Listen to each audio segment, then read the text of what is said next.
Welcome to the presentation of our paper, Enhancing 3D Gaze Estimation in the Wild Using Weak Supervision with Gaze Following Labels. The task of 3D gaze estimation is simple. Given an image, we first use a head detector to crop the target head. Then we feed the head into a gaze model that predicts the 3D gaze coordinate. The objective of this paper is to go beyond the frontal view typically encountered in gaze estimation. We want to develop a robust gaze estimator in the wild that handles challenging applications. The first challenge is in the wild gaze estimation. By in the wild, we mean unconstrained head pose and gaze direction, different facial appearances like hair and facial expression, and diverse scenarios with various resolutions and lighting conditions.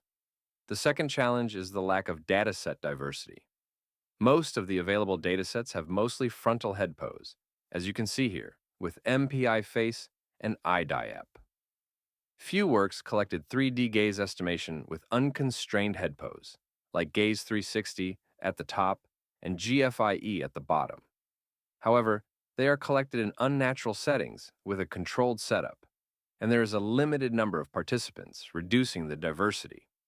Methods trained on those datasets still do not generalize well. As you can see in this image, the blue prediction has only been trained on Gaze 360, and it fails in challenging scenarios. Finally, temporal modeling brings additional challenges. Video-based methods usually outperform image-based methods, especially in unconstrained settings, when eyes are not clearly visible, as shown on the example below. However, only using temporal data restricts the amount of training datasets, further reducing the diversity. In this work, we propose a new learning framework to leverage gaze-following labels and improve dataset diversity. In the gaze-following task, given an image and a target person, the goal is to detect where this person is looking in the image. We can extract a 2D gaze direction. Advantages are that no setup is required for gaze following. We can annotate in post-processing. It gives a 2D gaze direction, and we have a wide diversity given available datasets, such as gaze follow. In addition, we propose to use a gaze transformer architecture that is agnostic to image and video modality. It enables efficient use of all available datasets via joint training. The approach can be divided in 3 parts. In the first step, the gaze transformer model is first trained in a supervised manner on available 3D gaze datasets. In the second step, we use pre-trained gaze model to estimate a 3D prediction from gaze-following datasets.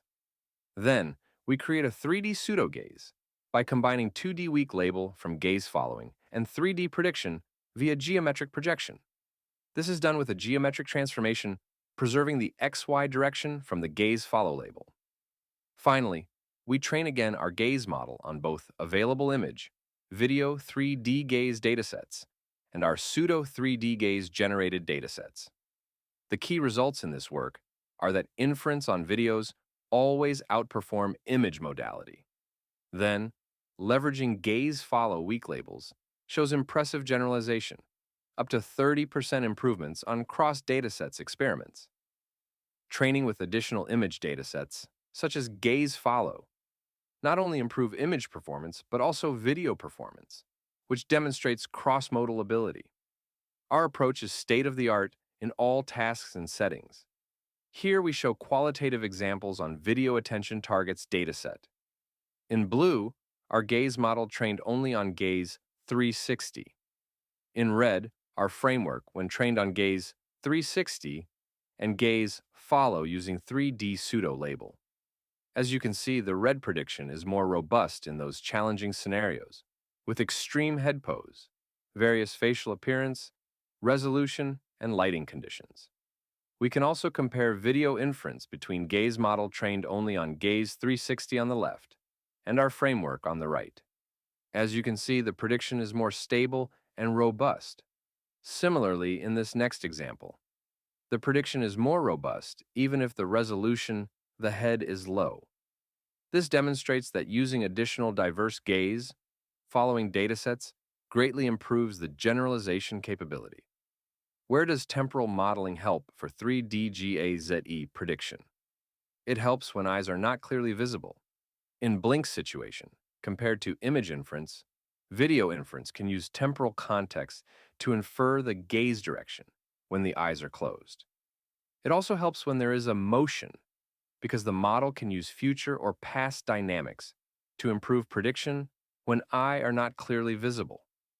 Finally, with a single model, we can infer on both image and video modality, reducing the need for multiple models. Thank you for watching. You can check our code that includes checkpoints and demos.